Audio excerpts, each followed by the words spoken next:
ओम शांति। आज 3 दिसंबर 2024 बाबा के आज के महावाक्य सुनेंगे। बाबा ने कहा, मीठे बच्चे, हाँ जी बाबा, याद की यात्रा में अलबेले मत बनो। याद से ही आत्मा पावन बनेगी। बाप आए हैं सभी आत्माओं की सेवा कर उन्हें शुद्ध बनाने। तो हम बाबा के बच्चों को देखना है कि हमारे अंदर आत्माभिमानी स्थिति और आत्मा के साथ परमात्मा की याद यानी शिव बाबा की निराकारी याद कितनी रहती है। क्योंकि जब तक हम उस स्थिति में स्थित होकर कर्म नहीं देख रहे, कर्मों का पार्ट नहीं बजा रहे, तब तक हमारे ऊपर से पुराने स्वभाव, संस्कार और कर्मों का प्रभाव मिटेगा नहीं। और जब तक हम अपनी देह भान और देह अभिमान के प्रभाव से मुक्त नहीं होते, तब तक हमारे जीवन की दुख और अशांति पूरी तरह समाप्त हो नहीं सकती। कम हो सकती है, लेकिन पूरी तरह समाप्त हो और आत्मा अपने जीवन मुक्ति का अनुभव अभी करे, ये बिना याद के पॉसिबल नहीं है। तो बाबा हम बच्चों को यही याद दिला रहे हैं कि बच्चे अपने को आत्मा समझने की याद में या परमात्मा को और उसकी महिमा के साथ याद करने में अलबेले मत बनो। आत्माएं यानी हम ब्राह्मण्स कहाँ कहाँ अलबेले हो जाते हैं, दूसरी दूसरी बातों में चले जाते हैं। कोई शरीर की धारणा, कोई सेवा की विस्तार, कोई जो भी बातें अनावश्यक है बताई जाती है, लेकिन वो इतनी जरूरी नहीं है जिनके बारे में चिंता की जाए, सोचा जाए या विस्तार में जाया जाए। उन चीजों में गली इधर उधर से, जैसे बाबा कहते हैं ना, हाईवे में चलते चलते नीचे से इधर उधर की गली पकड़ लेते हैं। तो मेन रास्ता है आत्माभिमानी बनने का, वो छोड़कर बाकी सारी डिटेल में चले जाते हैं। तो इसलिए हम देखें कि हम कितना फोकस्ड है। हमारा फोकस होना चाहिए आत्माभिमानी होने में। तो बाबा कहते हैं कि बाबा यानी भगवान इस समय आया हुआ है आत्माओं की सेवा कर उन्हें शुद्ध बनाने।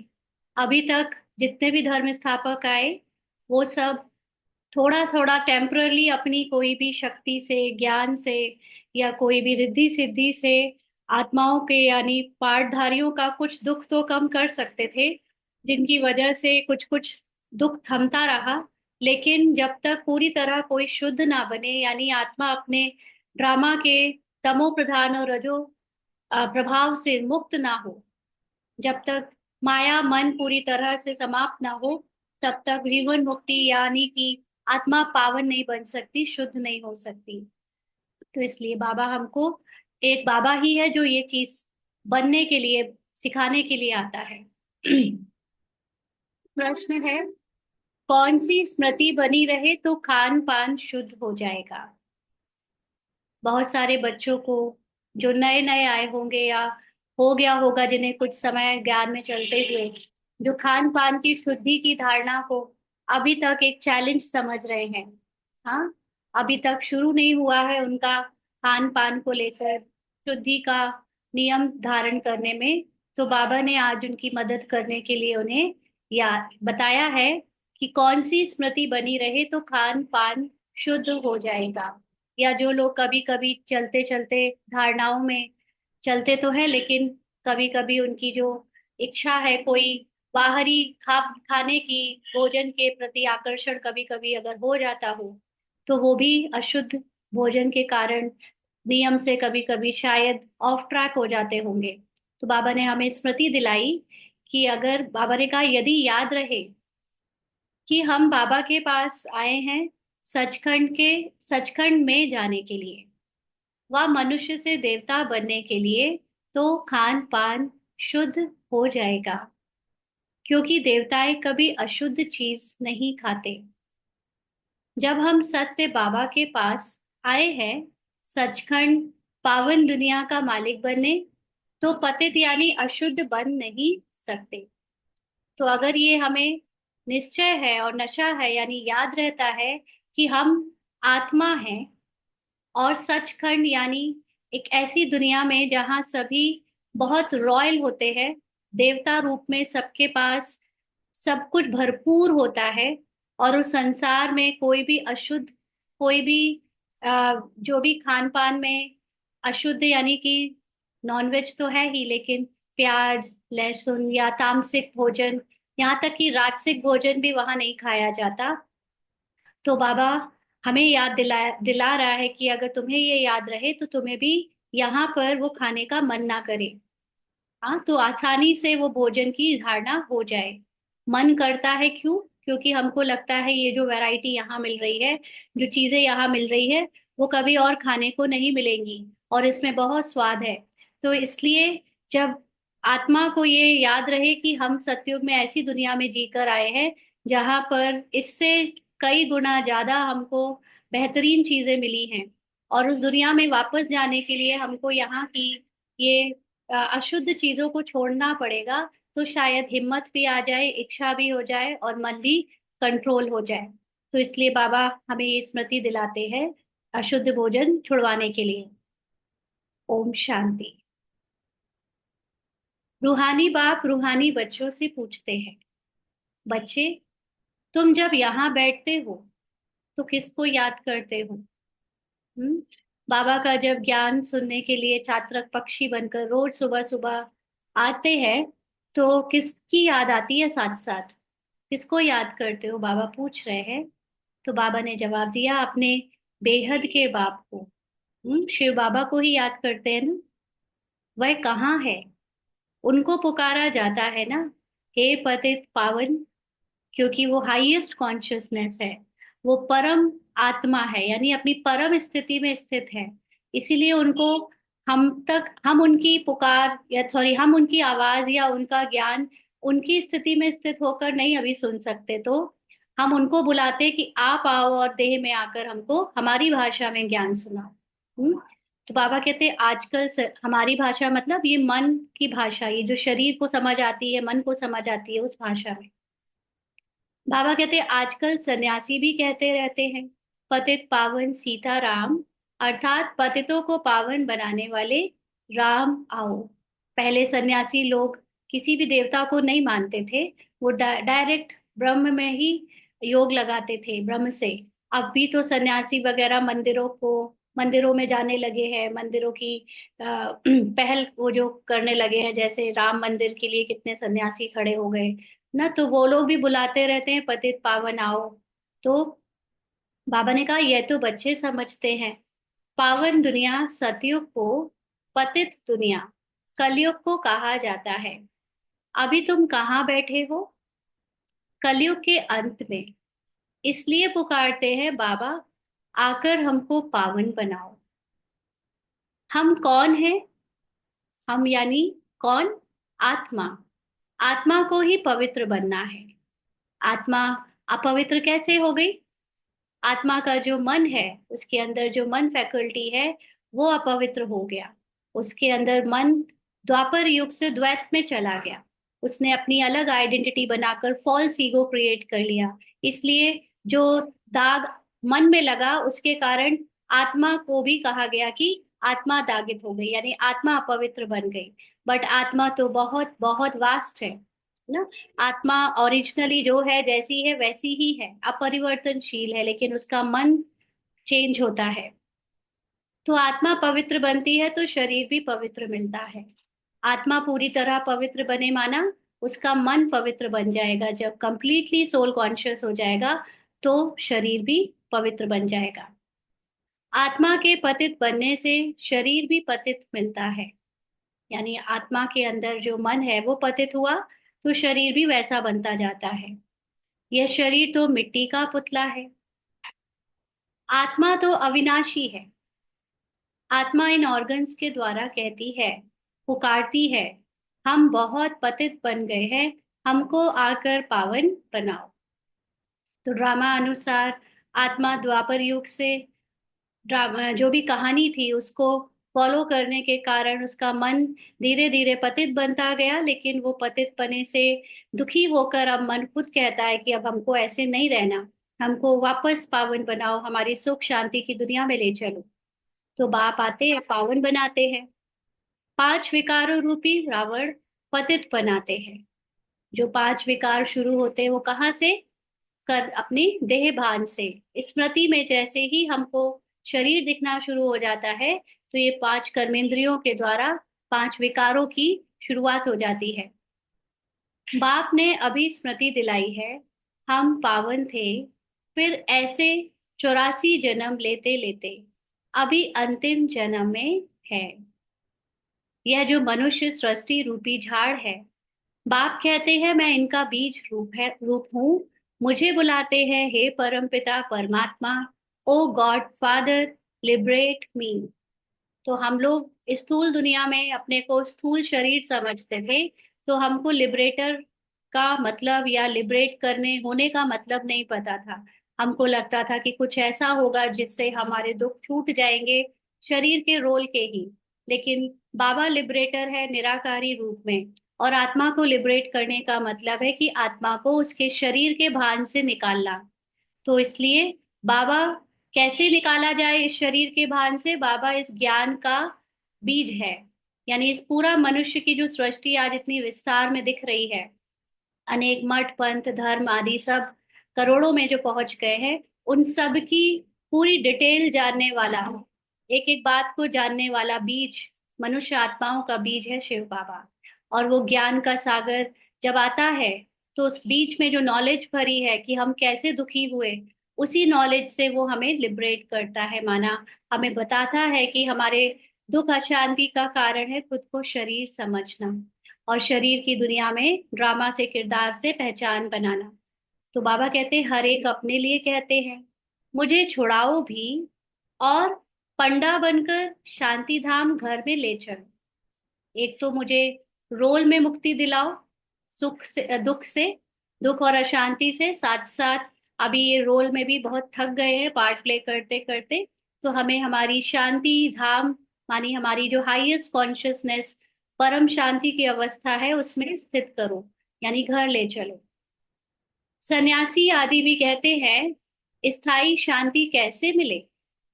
यहाँ पर जो शांति मिलती है वो थोड़ी देर के लिए तो मेडिटेशन करे या कोई अच्छी काम करे तो मिलती है, लेकिन परमानेंट 24 घंटे हर समय शांति रहे, वो कैसे मिले? बाबा कहते अब शांति धाम तो है घर। हम्म? घर का मतलब हमारी ओरिजिनल स्टेट। कोई आत्मा आ, ऐसे स्थान में नहीं रहती है ना, आत्मा कोई फिजिकल चीज तो है नहीं जिसको कोई फिजिकल घर चाहिए। लेकिन घर का मतलब आत्मा की ओरिजिनल स्टेट, वो है शांति धाम, जहां से आत्माएं पार्ट बजाने आती है। माना उनकी ओरिजिनल स्टेट से आत्माएं फिर नीचे ड्रामा के पार्ट में धीरे धीरे कर कर कॉन्शियसनेस में आकर, यानी उनके मन बुद्धि से पार्ट बजाने आती हैं। वहां सिर्फ आत्माएं ही हैं, शरीर नहीं है। जिस जगह को बाबा घर कह रहे हैं, वहां सब अपने ओरिजिनल फॉर्म में है, यानी निराकार आत्मा स्वरूप में है। वहां कोई शरीर नहीं है, क्योंकि स्थान या फिजिकल चीजें तो शरीर को चाहिए होती है। वो तो फिजिकल तत्व है ही नहीं, वो तो है ही बियॉन्ड फिजिकल दुनिया से परे। इसलिए वहां पर सब आत्माएं ही आत्माएं हैं, कोई शरीर नहीं है। आत्माएं नंगी अर्थात शरीर बिगर रहती हैं। वहां पर कोई ना तो फिजिकल बॉडी, ना फिजिकल बॉडी का कॉन्शियसनेस है। नंगे का अर्थ यह नहीं कि कपड़े बिगर पहनने बिगर रहना। अब यहाँ पर ये ह्यूमन लैंग्वेज में इसकी मतलब जो है वो आत्माओं के लिए फॉलो नहीं होता है। आत्माओं का मतलब आत्मा बिना कपड़ों के है, माना बिना शरीर की पहचान, बिना शरीर के है नहीं। शरीर बगैर आत्माएं नंगी यानी अशरीरी रहती हैं। बाप कहते हैं बच्चे, तुम आत्माएं वहां मूल वतन में बगैर शरीर रहती हो, उसे निराकारी दुनिया कहा जाता है। तो बगैर शरीर का मतलब सिर्फ ये ह्यूमन फ्लैश की बात नहीं है। ह्यूमन फ्लैश के साथ साथ वहां पर उसके पास कोई संकल्प भी नहीं है, संस्कार भी नहीं है, कोई आवाज नहीं है, कोई स्मृति नहीं है।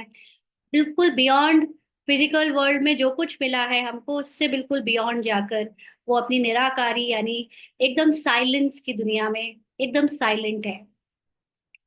बच्चों को सीढ़ी पर समझाया गया है कैसे हम सीढ़ी नीचे उतरते आए हैं। हाँ, सीढ़ी का मतलब हमारी जो मन की अवस्था है वो कैसे नीचे गिरती आई है ना। मन बुद्धि तमो प्रधान कैसे हुआ, पहले सतो प्रधान, फिर रजो सतो, फिर रजो, फिर तमो, तमो प्रधान। तो ये सीढ़ी उतरना कोई फिजिकल सीढ़ी की बात नहीं है कि कोई सोने से की सीढ़ी से फिर चांदी की सीढ़ी फिर कॉपर की सीढ़ी। सीढ़ी का मतलब जो आत्मा का मन है वो धीरे धीरे शुद्ध आत्मा से या शुद्ध परमात्मा से कैसे दूर होता गया, अपने आप को भूलता गया और अपनी नई पहचान बनाकर फॉल्स ईगो क्रिएट करता गया। इसको कहते हैं सीढ़ी नीचे उतरना। पूरे 84 जन्म लगे हैं मैक्सिमम, यानी जिसने सबसे पहले जन्म से शुरुआत की होगी उसको मैक्सिमम 84 जन्म में पूरी तरह से अपने आप को भुलाने में इतना टाइम लगा। फिर कोई एक जन्म भी लेते हैं, कोई कलयुग के एंड में ही आएगा अगर फर्स्ट जन्म, तो उसके लिए केवल एक जन्म होगा। आत्माएं ऊपर से आती ही रहती हैं। आत्माएं मतलब ऐसे पार्ट जो इस संसार में दिख रहे हैं, रोल्स दिख रहे हैं, वो एंड एंड तक बढ़ते रहते हैं। तो वो रोल प्ले करने वाली जो कॉन्शियसनेस आत्माएं हैं वो लास्ट लास्ट तक बढ़ती है, बढ़ती चली जाती है, मल्टीप्लाई होती जाती है। तो बाबा कह रहे हैं, अभी बाप कहते हैं मैं आया हूँ पावन बनाने। शिव बाबा ब्रह्मा द्वारा तुम्हें पढ़ाते हैं। शिव बाबा है आत्माओं का बाप और ब्रह्मा को आदि देव कहते हैं। इस दादा में बाप कैसे आते हैं यह तुम बच्चे ही जानते हो। तो परमात्मा का आगमन किसी ह्यूमन शरीर में कैसे होता है, ये हम बच्चों को बाबा ने ब्रह्मा बाबा के द्वारा करके दिखाया। तो ब्रह्मा बाबा जो जिनको हर धर्म में कहीं आदि देव, कहीं एडम, कहीं आदि मानव, कहीं आदि मानव तो नहीं कहते होंगे, आदि देव कहते होंगे। हाँ, आदि मानव तो फिर वो जंगलों वाला हो गया जिसको बंदरों की निशानी कह दी, वो नहीं होगा। तो आदम बीवी वगैरह कहते हैं। तो बाबा ने कहा ये सिर्फ हम बच्चों के सामने ही बाबा ने राज खोले हैं कि परमात्मा सृष्टि पर आकर कैसे हम बच्चों को यानी हम मनुष्य आत्माओं को लिबरेट करते हैं। मुझे बुलाते भी हैं, हे पतित पावन आओ। आत्माओं ने शरीर द्वारा बुलाया है, मुख्य आत्मा है ना, यह है ही दुख धाम।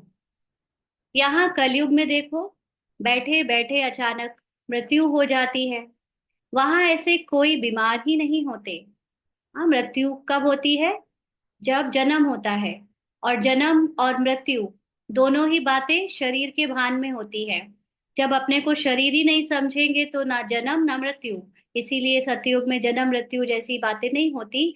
ये केवल द्वापर कलयुग में जब अपने को शरीर समझते हैं तभी कहा जाता है। और इसीलिए शरीर की अनेक बीमारियां भी बाहर होती रहती है, क्योंकि आत्मा की जो स्मृति है जैसे जैसे शरीर से बढ़ती जाती है अटैचमेंट उसकी, वैसे वैसे उसकी बीमारियां भी शरीर की बढ़ती जाती है।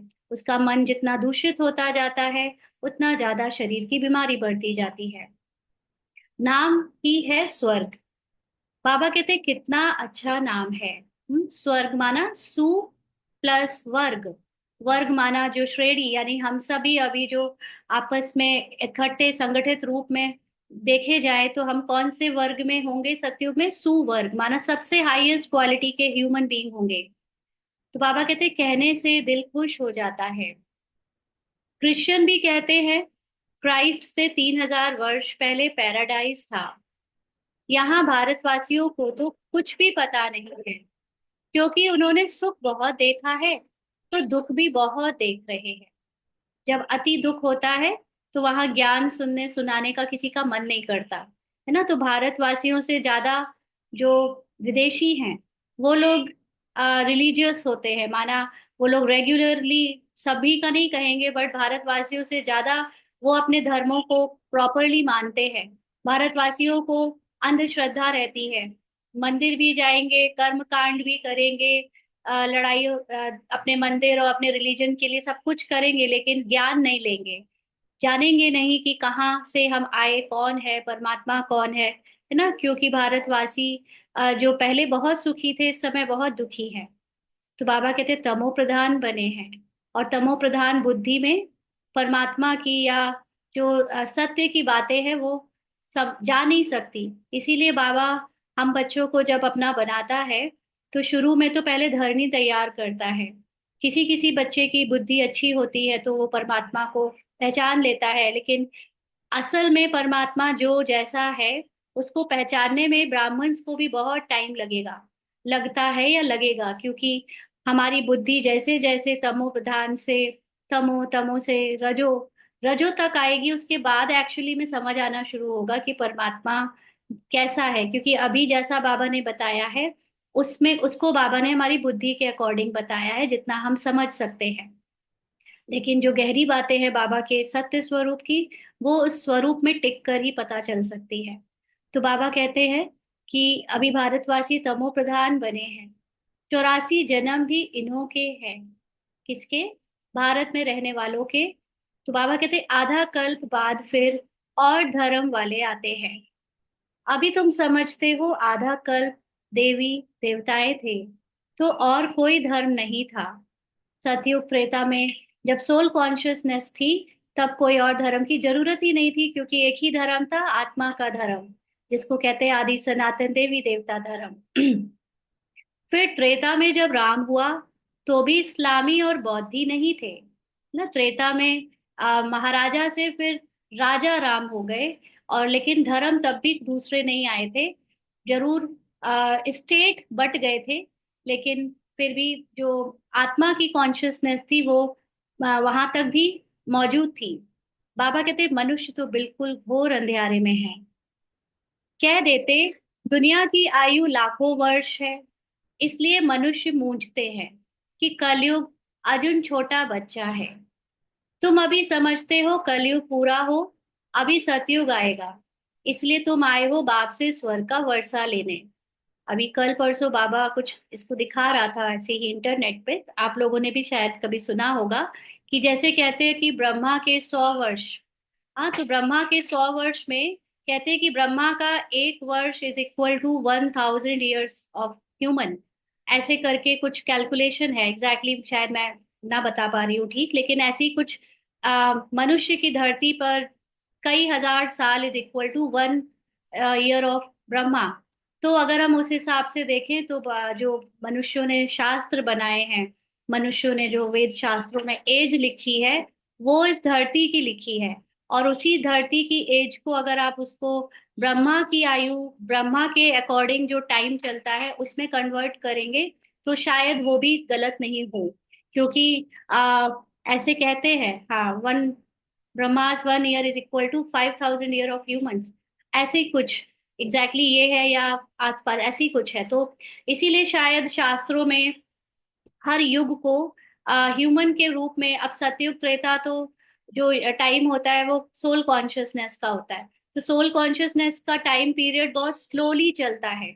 हम भी जब योग लगाते हैं और जितना ज्यादा सोल कॉन्शियसनेस में स्थित होते हैं, हमें खुद भी अनुभव होता है कि हम जो हमारे सामने टाइम बहुत स्लो हो गया है। साथ साथ बाबा ये भी कहता है कि योगियों की उम्र बड़ी हो जाती है। क्यों? क्योंकि योगी जितना ज्यादा ब्रह्म में रहता है, या योगी जितना ज्यादा परमात्मा की निराकारी आत्मा के स्वरूप में रहता है, उतना ही उसकी एज इस दुनिया की एज से स्लो चलती है। तो ये कहीं ना कहीं हमारी जो अभी 3D डायमेंशन, यानी इस दुनिया में जो स्थूल दुनिया में जो हमारी बुद्धि है, वो जितनी टाइम के बंधन में बंधी हुई है, क्योंकि शरीर को टाइम दिया जाता है, मन को टाइम दिया जाता है, अदरवाइज आत्मा तो बियॉन्ड टाइम है, तो टाइम एंड स्पेस है। तो आत्मा जब उस स्मृति से उस स्थिति में भी रहे तो उसकी स्पीड बहुत स्लो हो जाती है। इसलिए ब्रह्मा मतलब सोल कॉन्शियस स्टेट। तो जो ब्रह्मा सोल कॉन्शियस स्टेट में रहते हैं तो उनका टाइम बहुत स्लो चलता है। इसलिए बाबा कहते हैं तुम अगर 1 सेकेंड भी बाबा की याद में रहते हो तो तुम्हारी बहुत कमाई हो जाती है। तो हम लोग, हमारी भी 1 सेकेंड याद में रहना माना ब्रह्मा समान, हम ब्रह्मा कुमारी या ब्राह्मण्स भी अपने उस सोल कॉन्शियस स्टेट से अपने भविष्य का कई सालों का भाग्य जमा कर लेते हैं। तो इसलिए हमें बार बार अपने को सोल कॉन्शियस स्टेट से सत्युग त्रेता और आगे की कल्प की प्रारब्ध बनानी चाहिए ना, एक एक सेकंड भी मिले तो बना लेनी चाहिए। हाँ राइट मास्टर ब्रह्मा। तो बाबा इसीलिए कहते हैं कि अभी तुम समझते हो, आधा कल्प देवी देवताएं थे और कोई धर्म नहीं था। फिर त्रेता में जब राम हुआ तो भी इस्लामी बौद्ध ही नहीं थे। मनुष्य तो बिल्कुल घोर अंधेरे में है। कह देते दुनिया की आयु लाखों वर्ष है। ये इस लिमिटेड माइंड के अकॉर्डिंग लाखों वर्ष है, बट सोल कॉन्शियसनेस में हम उसको कन्वर्ट करें तो शायद जो बाबा कह रहा है वो भी गलत नहीं और जो मनुष्य कह रहे हैं वो भी गलत ना हो। बट क्योंकि हम ब्राह्मण्स यहाँ पर जब फिजिकल आइडेंटिटी के साथ ये ज्ञान सुनते हैं तो हमको पहले बाबा भक्ति की हर बात बोलता है गलत है, गलत है, क्योंकि फिजिकल आइडेंटिटी से वो बात समझ में नहीं आ सकती। आप जब सोल कॉन्शियस होगे तब आपको पता चलेगा कि शास्त्रों में लिखी हुई बहुत सारी बातें ऐसी हैं जो आ, आत्माभिमानी स्थिति से आपको लगेंगी सही हैं, लेकिन उसका इंटरप्रिटेशन मनुष्यों ने किया है, इसलिए उसको गलत बताना पड़ रहा है। तो बाबा कहते हैं इसलिए मनुष्य मूंझते हैं कि कलयुग अभी अर्जुन छोटा बच्चा है। तुम अभी समझते हो कलयुग पूरा हो, अभी सतयुग आएगा, इसीलिए तुम आए हो बाप से स्वर्ग का वर्षा लेने। तुम सब स्वर्गवासी थे, बाप आते ही है स्वर्ग स्थापन करने। तो स्वर्गवासी थे का मतलब हम सब स्वर्ग में रोल प्ले करके आए हैं, स्वर्ग में रहकर आए हैं, माना आत्माओं में स्वर्ग में पार्ट बजाया फिर अभी नीचे आए हैं, यानी अपनी स्मृति से बुला कर आए हैं सब। बाप आते ही हैं स्वर्ग स्थापन करने, तुम ही स्वर्ग में आते हो, बाकी सब शांति धाम घर चले जाते हैं। यानी सोल कॉन्शियस केवल हम बनते हैं और बाकी सारे जितने भी एक्स्ट्रा मनुष्य हैं हमारे सिवा वो सब अपने शांति धाम यानी केवल साइलेंस की हाईएस्ट स्थिति में स्थित हो जाएंगे, पार्ट बजाने के लिए नहीं आएंगे, रेस्ट करेंगे जब तक उनका पार्ट दोबारा शुरू ना हो।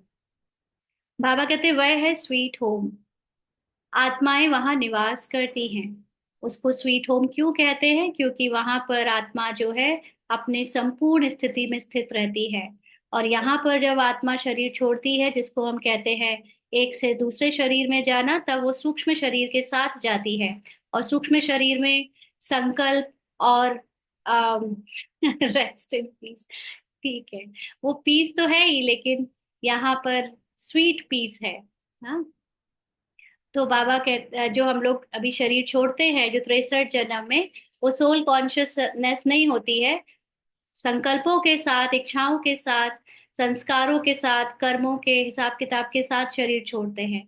इसलिए उसमें जो पीस फील होती है वो स्वीट पीस नहीं होती ना। इसीलिए कई आत्माएं जब एक जन्म से दूसरे जन्म ट्रांसफर होती है या बीच में उनका अगर टाइम पीरियड बिना शरीर के होता है, तो जैसे वो कुछ भटकती है, दुखी भी होती है, ऐसा भी रहता है, क्योंकि सूक्ष्म शरीर उनसे चिपका रहता है। जब वो पूरी तरह सूक्ष्म शरीर से भी फ्री हो जाए तब कहेंगे स्वीट होम। बाबा कहते फिर यहाँ आकर पार्टधारी बनते हैं, फिर नीचे यानी अपने हाईएस्ट कॉन्शियसनेस को नीचे लाकर रोल में आते हैं। शरीर बिगड़ तो आत्मा बोल भी ना सके, वहां शरीर ना होने के कारण आत्माएं शांति में रहती हैं। फिर आधा कल्प है देवी देवताएं, सूर्यवंशी, चंद्रवंशी। फिर द्वापर कलयुग में होते हैं मनुष्य जो मन के वश हो जाते हैं, मनुष्य मतलब मन के वश। द्वापर से आत्मा की जो फैकल्टी है मन, वो अपना अलग अस्तित्व बनाना शुरू कर देती है, आत्मा की पीस से डिस्टेंस बना लेती है। और फिर वो मन में चंचलता, संकल्प, हिसाब किताब, देह भान, ये सब चालू हो जाता है। देवताओं का राज्य था, फिर अब वह कहाँ गए? हम्म, किसी को पता नहीं। यह नॉलेज अभी तुमको बाप से मिलती है, और कोई मनुष्य से यह नॉलेज और कोई मनुष्य में यह नॉलेज होती नहीं। कोई कितना भी बड़ा, कल बाबा ने कहा ना, रिद्धि सिद्धि वाला, कोई कैसा भी हो, लेकिन नॉलेज जो है अपने सत्य की, वो परमात्मा के सिवा कोई नहीं दे सकता। बाप ही आकर मनुष्यों को यह नॉलेज देते हैं, जिससे ही मनुष्य से देवता बनते हैं। तुम यहाँ आए ही हो मनुष्य से देवता बनने के लिए। देवताओं का खान पान अशुद्ध नहीं होता, वे कभी बीड़ी आदि पीते नहीं।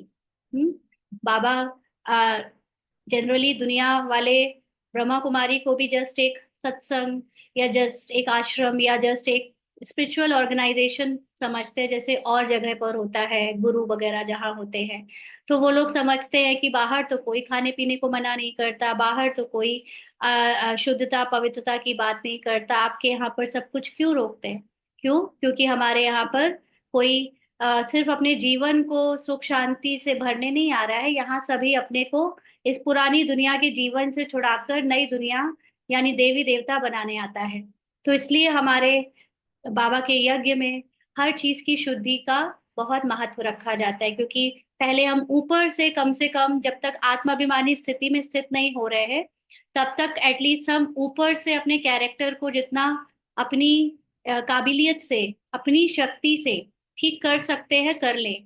फिर उसके बाद आत्माभिमानी स्थिति बनने के बाद तो आपके अंदर जब आत्मा का निश्चय हो जाता है, तब तो शरीर की कोई चीजों का फर्क पड़ता नहीं है, और फिर करते भी नहीं है कोई ऐसी चीजें जो शरीर के विपरीत हो, माना जो तामसिक हो। लेकिन जब तक हमारी आत्माभिमानी स्थिति नहीं बनी है, तब तक हमें ऊपर से भी हर चीज की शुद्धि का ध्यान रखना है ना। तो देवता खाना पीना अशुद्ध नहीं करते, बीड़ी सिगरेट आदि नहीं पीते। बाबा कहते यहाँ के पतित मनुष्यों की बात मत पूछो, क्या क्या खाते हैं। अब बाप समझाते हैं, यह भारत पहले सचखंड था, जरूर सच्चे बाप ने स्थापन किया होगा। सचखंड माना जब सब सोल कॉन्शियस होते हैं तो उसको ड्रामा नहीं कहते। हाँ, जब सोल कॉन्शियस होते हैं तो वो रियल में ऐसा चल रहा होता है। एक्चुअली में पूरा ड्रामा तो तब से कहा जाता है जब नाटक मतलब जब हम गलत आइडेंटिटी में फंस जाते हैं। और क्योंकि सतयुग त्रेता में भले ही एक कैरेक्टर है, रोल है ये सतयुग का देवता बनना, लेकिन अंदर से आत्मा को अपना सच पता होता है, और द्वापर से वो अपना सच भूल जाती है और रोल के अकॉर्डिंग अपनी आइडेंटिटी बना लेती है। तो तुम सच्चे देवताएं कैसे बन सकते हो, वह भी तुमको सिखलाता हूँ। कितने बच्चे यहाँ आते हैं, इसलिए यह मकान आदि बनवाने पड़ते हैं। अंत तक भी बनते रहेंगे, बहुत बनेंगे, है ना। मधुबन में और बाबा के अनेक स्थानों पर जहाँ जहाँ बड़े बड़े सेंटर है, वो सब बहुत मकान आदि बना रहे हैं। मकान खरीद भी करते हैं। शिव बाबा ब्रह्मा द्वारा कार्य करते हैं। ब्रह्मा हो गया सावरा। सावरे का मतलब जो अपने को बॉडी कॉन्शियस से सोल कॉन्शियस लाने का पुरुषार्थ कर रहे हैं, अभी पूरी तरह से पवित्र बने नहीं थे ना, क्योंकि ब्रह्मा नाम रखा है तो फिर उनको एकदम अपवित्र भी नहीं कहेंगे, लेकिन अभी भी वो, अब तो नहीं, लेकिन जब तक साकार पार्ट था तब तक उनका पार्ट पुरुषार्थ ही का था, इसलिए सावरा। क्योंकि यह बहुत जन्मों के अंत का जन्म है ना, यह फिर गोरा बनेगा। यानी जब पूरी तरह सोल कॉन्शियस हो जाएंगे तो गोरा बनेगा, यानी शरीर भी नया मिलेगा। कृष्ण का भी चित्र गोरा और सावरा है ना। म्यूजियम में बड़े बड़े अच्छे चित्र हैं, जिस पर तुम किसी को अच्छी रीति समझा सकते हो। यहाँ बाबा म्यूजियम नहीं बनवाते हैं, इनको कहा जाता है टावर ऑफ साइलेंस। म्यूजियम बनने से क्या होगा, बहुत भीड़ बढ़ जाएगी, नए नए लोग आएंगे तो आना जाना और थोड़ा सा हलचल होने लगेगी। और बाबा जिस स्थान पे रहता है वहां पर तो बाबा को तपस्या करनी है, साइलेंस की स्थिति बनानी है, इसलिए उसको टावर ऑफ साइलेंस कहते हैं। आप प्लीज चैट पर अभी ना लिखें, ये बोली सुनाने में डिस्टर्ब होता है। आई थिंक आप नए हो, हम लोग पहले ये बात कह चुके हैं कि जब तक पूछा ना जाए तब तक कुछ भी चैट पे ना लिखे, इससे डिस्टर्ब होता है बोली सुनाने में। बाबा कहते तुम जानते हो हम शांति धाम अपने घर जाते हैं, हम वहां के रहने वाले हैं, फिर यहाँ आकर शरीर लेकर पाठ बजाते हैं। बच्चों को पहले पहले यह निश्चय होना चाहिए कि यह कोई साधु संत नहीं पढ़ाते हैं। अंडरलाइन ना, क्योंकि बहुत सारे बाबा के बच्चों के अंदर अभी भी कहीं ना कहीं पर एक ऐसी भावना है कि बाबा के पास आ जाने से कोई रिद्धि सिद्धि या कोई ऐसा जादू हो जाएगा जिससे उनके घर की, शरीर की या परिस्थितियों की समस्याएं दूर हो जाएंगी।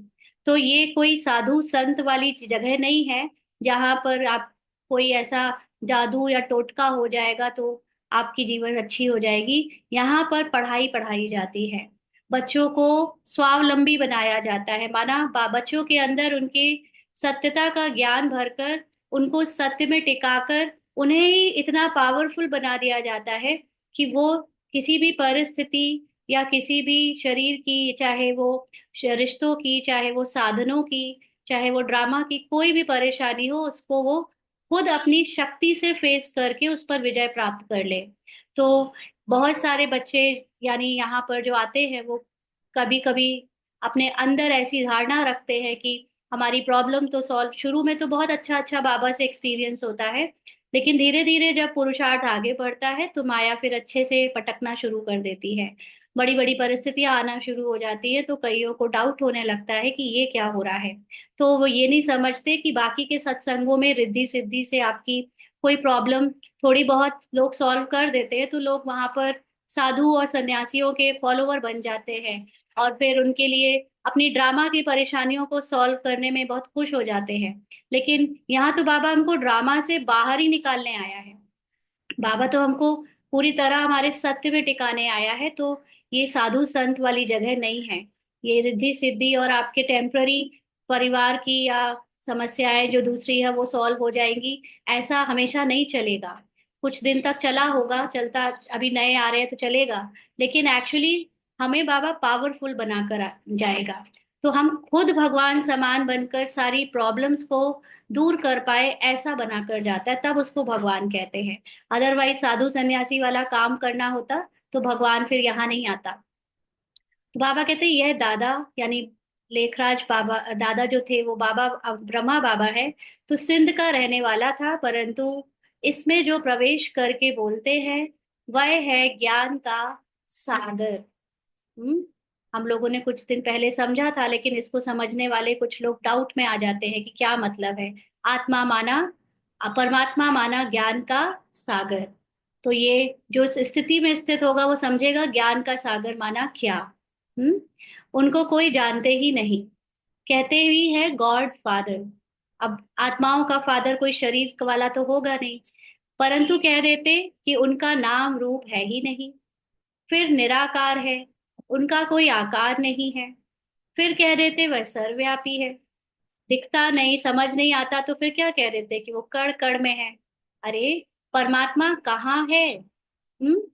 कहेंगे वह सर्वव्यापी है, माना जो कोई भी ज्ञान सुनाए परमात्मा का सब में भगवान है, वो ऐसा कर देते। जितने भी मनुष्य के द्वारा, गुरु या साधुओं के द्वारा जो भी रिद्धि सिद्धि करी जा रही हैं, उन्होंने सबको भगवान कहना शुरू कर दिया मनुष्यों ने। तो ऐसा तो भगवान नहीं हो सकता कि सबके अंदर ज्ञान का सागर हो। अगर सबके अंदर ज्ञान का सागर होता तो फिर आज हम इतना अज्ञानी वाला जीवन थोड़ी ना जीते। जरूर ज्ञान का सागर अभी किसी को आ, वो ज्ञान मिला नहीं है, तब तो इतनी अज्ञानता की जिंदगी है सबकी। तो बाबा कहते कहेंगे वह सर्वव्यापी है, सबके अंदर है। अरे हर एक के अंदर आत्मा बैठी है, आत्मा का मतलब ही है मन। आत्मा से मतलब है, अगर हम आत्मा के सूक्ष्म रूप को, ओरिजिनल रूप को देखें, वो तो बाप जैसी है। लेकिन यहाँ पर कैरेक्टर में आत्मा का मतलब आत्मा जो, जिसका मन अभी पूरा उसका रोल और उसका कैरेक्टर कंट्रोल कर रहा है, सबके अंदर वो बैठा है। अज्ञानता की नॉलेज है, मतलब अज्ञानता है सबके अंदर, सब भाई भाई है ना। फिर घट घट में परमात्मा कहाँ से आया? तो फिर वो हाईएस्ट नॉलेज सबके अंदर है, ऐसा कैसे हो सकता है? ऐसे नहीं कहेंगे, परमात्मा भी है और आत्मा भी है, मतलब हम अज्ञानी भी हैं और हम ज्ञानी भी हैं, ऐसे कैसे हो सकता है? तो परमात्मा बाप को बुलाते हैं, बाबा आकर हम पतितों को पावन बनाओ। मुझे तुम बुलाते हो, यह धंधा, यह सेवा करने के लिए। क्या सेवा? ज्ञान देने की, सत्य बताने की सेवा। हम सभी को आकर शुद्ध बनाओ, माना अज्ञानता से निकालो। पतित दुनिया में हमको निमंत्रण देते हो, कहते हो बाबा हम पतित हैं। बाबा तो, बाप तो पावन दुनिया देखते ही नहीं। बाबा को, भले ही बाबा आ, है वो निराकार नॉलेजफुल स्वरूप में, लेकिन बाबा को जब हम सब अपने अंदर उस ज्ञान के सागर को समा लेते हैं, सोल कॉन्शियस बन जाते हैं, तो बाबा को अलग से सत्युग में आने की जरूरत नहीं पड़ती। पतित दुनिया में ही तुम्हारी सेवा करने के लिए आए हैं। अब यह रावण राज्य विनाश हो जाएगा। जब ये नॉलेज, अज्ञानता की पूरी, देह भान की नॉलेज खत्म हो जाएगी और हम नॉलेजफुल हो जाएंगे, तो ये रावण राज्य यानी कलयुग का हर चीज जो हमारे माया मन ने बनाई है, क्योंकि ये सारी रचना माया मन की है, सारी प्रॉब्लम्स माया मन की है। तो जब ज्ञानी मन हो जाएगा, सतो प्रधान मन हो जाएगा, तो वो आत्मा की कॉन्शियसनेस के कारण बाहर की जो झूठी दुनिया है वो समाप्त हो जाएगी। बाकी तुम जो राजयोग सीखते हो, वह जाकर राजाओं का राजा बनते हो। हम क्या बनेंगे? राजाओं का राजा, माना जो आत्मा अपनी राजा की सीट पर अब सेट हो गई है, वो फिर रोल में भी देवता बनेगी जिनकी राजा लोग पूजा करते हैं। तुमको अनगिनत बार पढ़ाया है, फिर 5,000 वर्ष के बाद तुमको ही पढ़ाएंगे। तुमको माना रोल में डूबे हुए हम ब्राह्मण्स को ना, अभी वैसे तो आत्मा का मन पढ़ रहा है ये सारा ज्ञान, अपने सत्य को जानने की कोशिश कर रहा है, जो कई बार ये रोल में कर चुका है, फिर 5,000 वर्ष के बाद फिर करेगा, फिर पढ़ेगा। सतयुग त्रेता की राजधानी अब स्थापन हो रही है। पहले है ब्राह्मण कुल, यानी स्टार्टिंग कहाँ से हो गई? ब्राह्मण कुल से। प्रजापिता ब्रह्मा गाया जाता है ना, जिसको एडम आदिदेव कहते हैं। यह कोई को पता नहीं है।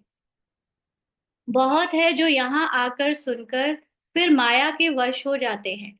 माया मतलब डाउट में आ जाते हैं, दूसरे मनुष्य, दूसरे साधु संत, जैसे बताया, रिद्धि सिद्धि वालों के पास चले जाते हैं, क्योंकि वो सोचकर तो ये आते हैं कि हमारी प्रॉब्लम यहाँ सॉल्व हो जाएगी। तो लगे रहते हैं, बाबा कहते हैं ना, आश्चर्यवत आते हैं, ज्ञान सुनते हैं, सुनाते हैं, फिर भाग जाते हैं, सुनंती भागंती।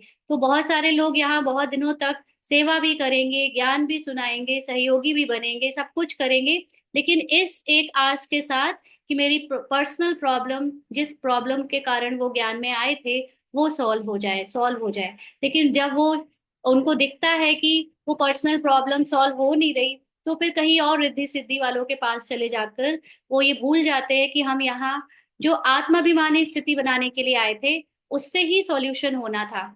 और हमने आत्माभिमानी स्थिति नहीं बनाई, स्वार्थवश सेवा करी, स्वार्थवश हमने ज्ञान लिया। तो वो, बाबा को तो पता है कौन सा बच्चा क्यों आया है यहाँ, इसलिए माया उनको यहाँ से ले जाती है, वो यहाँ वहां फिर चले जाते हैं। पुण्य आत्मा बनते बनते पाप आत्मा बन पड़ते हैं।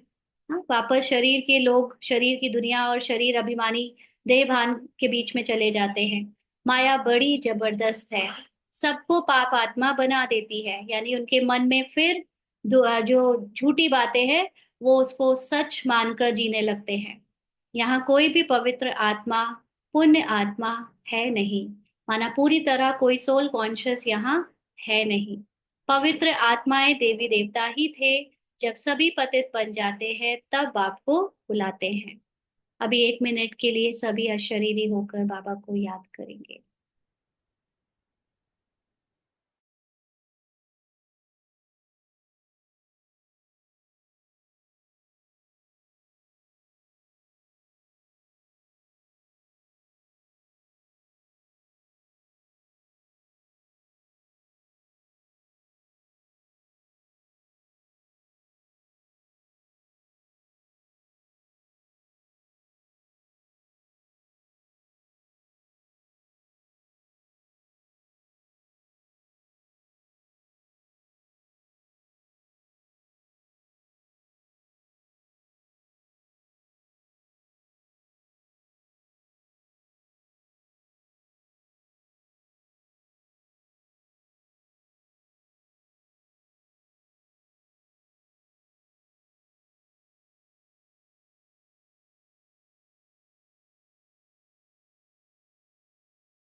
आगे बाबा कहते हैं,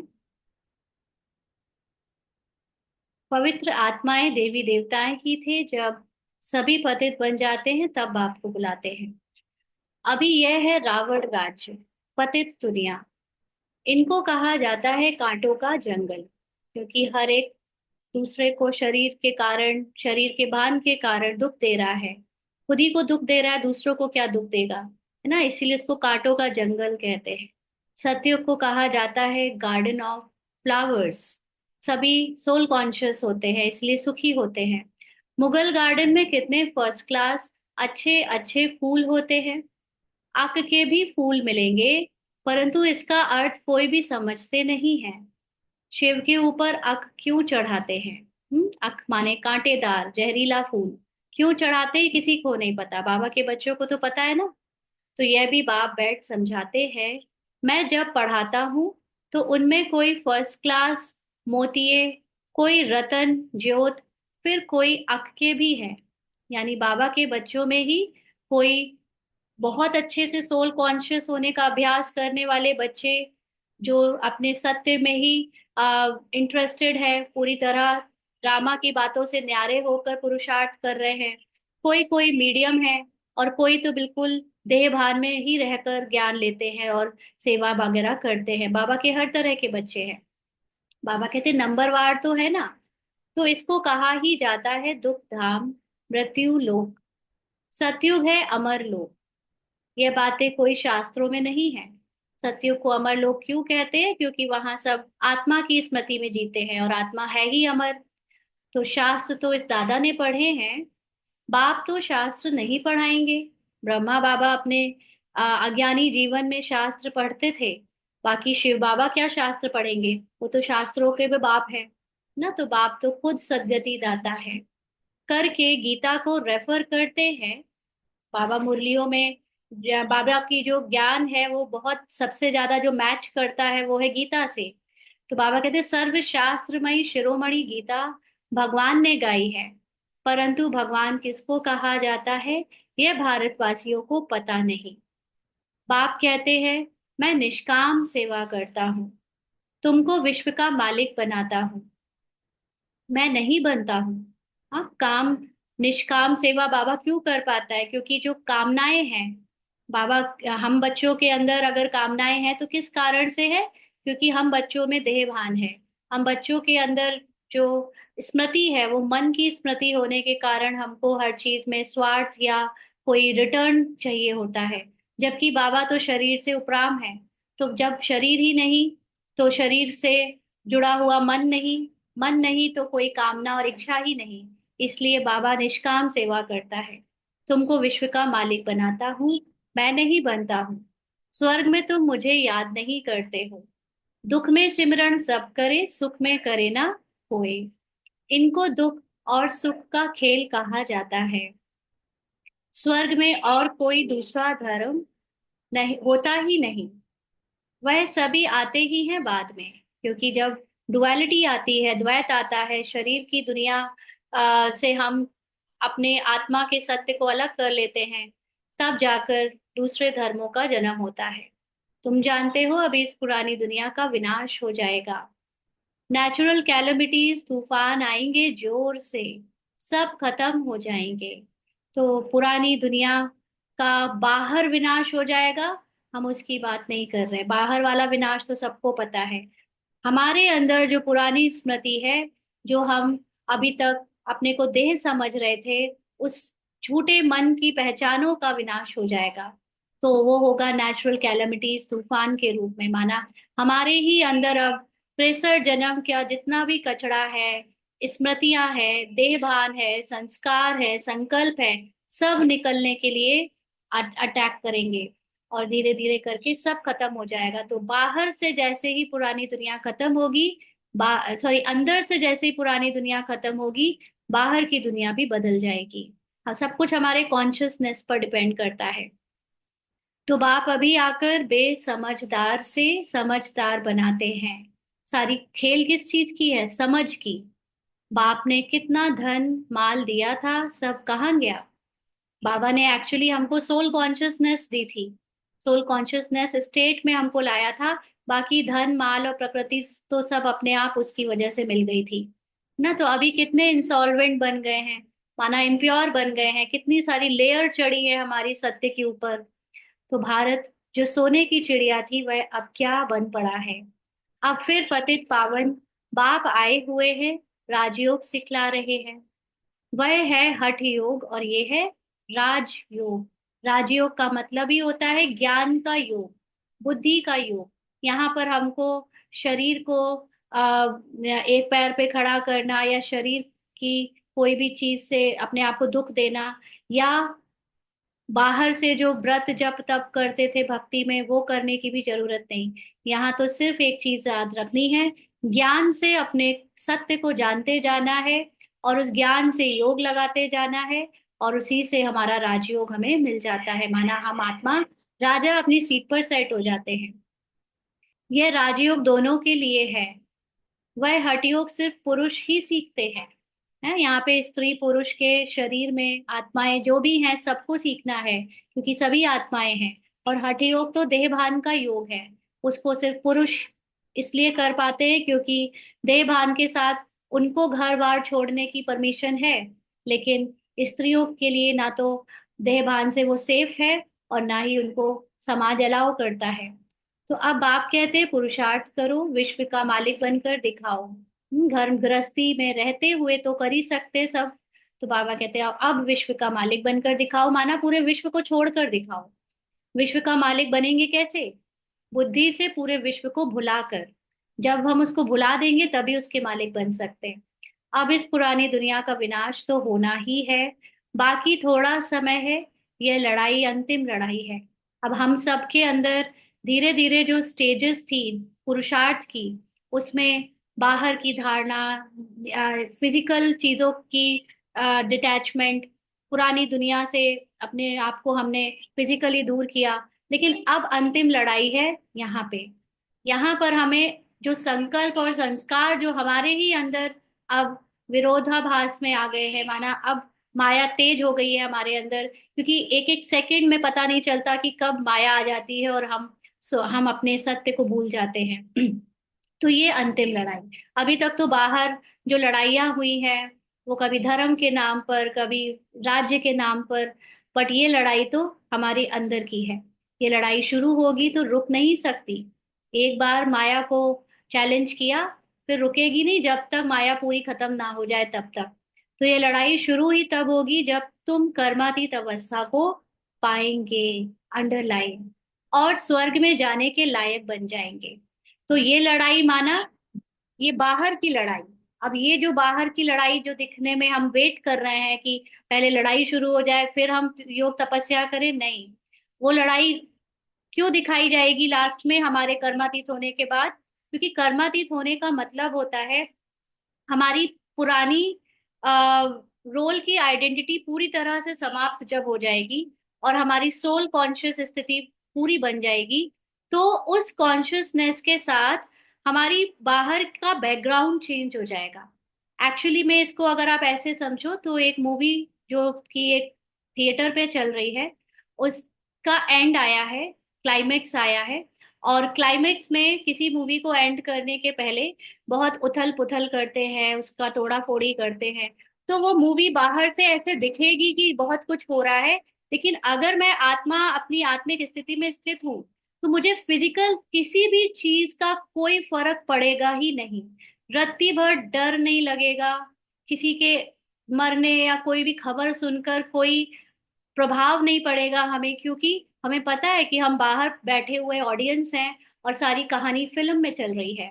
बाहर थिएटर के अंदर पर्दे पर एक लाइट के शो में हो रही है, तो वो कुछ भी रियल है ही नहीं। तो आत्मा की जब स्थिति ऐसी होती है, आप बॉडीलेस फील करते हो, तब आपको फिजिकल किसी चीज का डर नहीं लगता। इसीलिए जब हमारी कर्मातीत स्थिति होगी, माना हमारी कॉन्शियसनेस पूरी शिफ्ट हो जाएगी, तो बाहर का शो चेंज हो जाएगा, बाहर का बैकग्राउंड चेंज हो जाएगा। तो बाबा कहते हैं आप स्वर्ग में जाने के लायक बन जाएंगे, और हमारा फिर नेक्स्ट कॉन्शियसनेस के साथ जो जन्म होगा उसमें आंखें खुलते ही सोने के महल खड़े होंगे ना। अभी आंखें बंद होंगी तो बाहर की जो दुनिया झूठी है वो एज इट इज खत्म हो जाएगी, और जब दोबारा आंखें खुलेंगी शरीर की, तो देवी देवताओं के कॉस्ट्यूम में और बाहर सारा सतयुगी वायुमंडल होकर हम आंखें खोलकर रोल प्ले करने लगेंगे। और बाकी जब आंखें बंद होती हैं गहरी निद्रा में जैसे आपको कुछ पता नहीं चलता, एक कमरे से दूसरे कमरे कोई लिटा भी दे, पता ही नहीं चलेगा आप कब शिफ्ट हो गए। तो ऐसे ही आंखें बंद हो जाने के बाद, कॉन्शियसनेस शरीर से निकलने के बाद कुछ पता नहीं पड़ेगा क्या हो रहा है संसार में, आपको क्या फर्क पड़ेगा। हाँ, और संसार में हो रहा है वो उन्हीं को लग रहा है जो एक्टर बनकर अपने को समझ रहे हैं, जो एक्टर से बाहर ऑडियंस बन गए हैं, साक्षी दृष्टा हो रहे हैं, उनके लिए वो भी फर्क नहीं होता। तो बाप फिर भी कहते हैं याद की यात्रा में अलबेले नहीं बनो, इसीलिए आत्माभिमानी अगर नहीं बने तो लेट हो जाएंगे। इसमें ही माया विघ्न डालती है। अच्छा, मीठे मीठे सिकीलदे बच्चों प्रति माता पिता बाप दादा का याद प्यार और गुड मॉर्निंग। रूहानी बाप की रूहानी बच्चों को नमस्ते। हम रूहानी बच्चों की रूहानी बाप दादा को याद प्यार गुड मॉर्निंग और नमस्ते बाबा। शुक्रिया, थैंक यू बाबा। एक मिनट। धारणा के लिए मुख्य सार है। पहला पॉइंट, बाप द्वारा अच्छी रीति पढ़कर फर्स्ट क्लास फूल बनना है। कांटों के इस जंगल को फूलों का बगीचा बनाने में बाप को पूरी मदद करनी है। तो बाप द्वारा अच्छी रीति पढ़कर यानी इस ज्ञान की गहराई में जाकर गहरे गहरे रहस्य निकालना है, और उन रहस्यों को धारण करके अपने आत्माभिमानी स्टेज से रोल को भी फर्स्ट क्लास बनाना है। क्योंकि बाबा हम सबको यहाँ आत्माभिमानी बनाने आया है, इसलिए बाबा को आत्माभिमानी बनकर मदद करनी है, पूरी मदद करनी है। जंगल यानी बार बार देवभान में नहीं जाना है।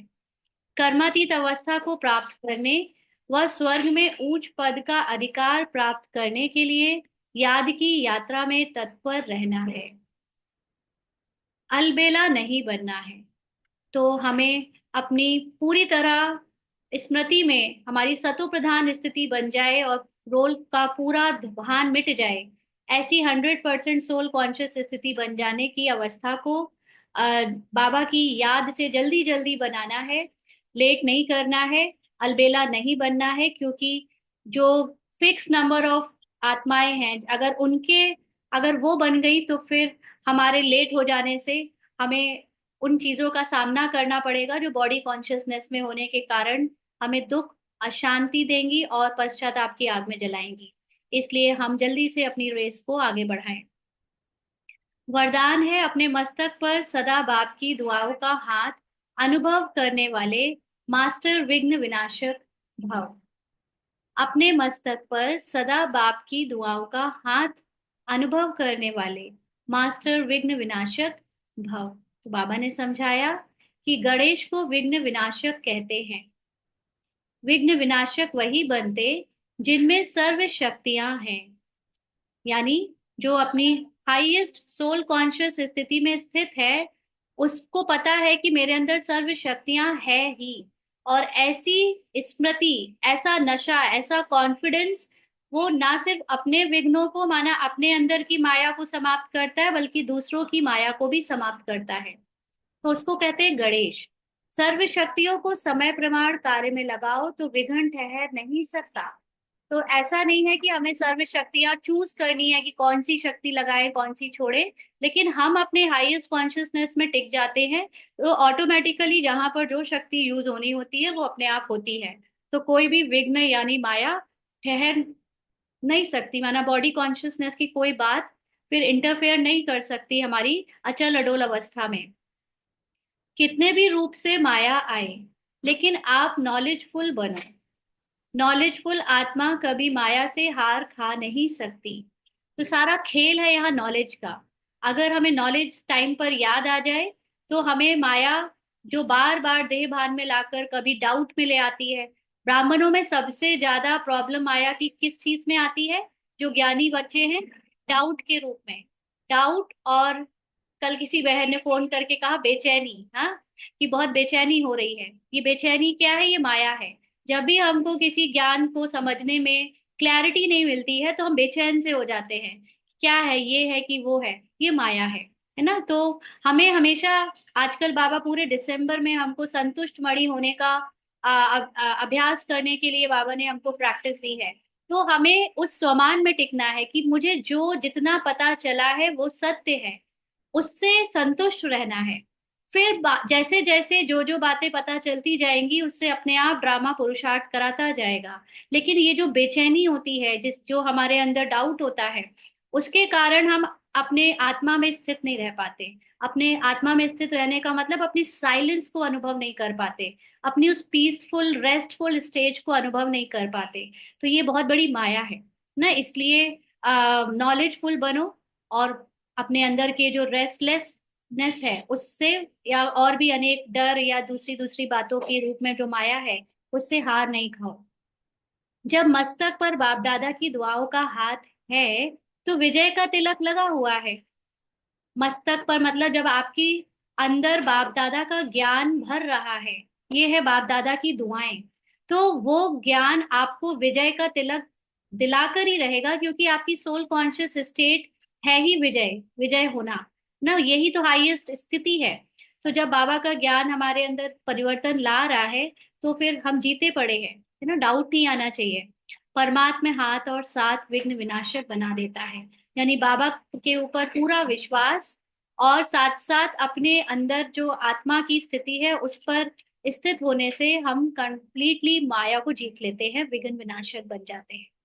स्लोगन है, स्वयं में गुणों को धारण कर दूसरों को गुण दान करने वाले ही गुण मूर्त हैं। स्वयं में गुणों को धारण कर दूसरों को गुणदान करने वाले ही गुणमूर्त हैं। तो जो अपनी सोल कॉन्शियस स्थिति से अपने गुणों को यूज करता रहता है, माना उसके कैरेक्टर और रोल में जो गुण यूज होते हैं उसकी स्मृति से, वो दूसरों को भी उनकी स्मृति में ले आते हैं कि उनके अंदर भी वो सारे गुण है ही। और ऐसी आत्मा को गुणमूर्त आत्मा कहते हैं। अच्छा। ओम शांति। आज के अव्यक्त इशारे।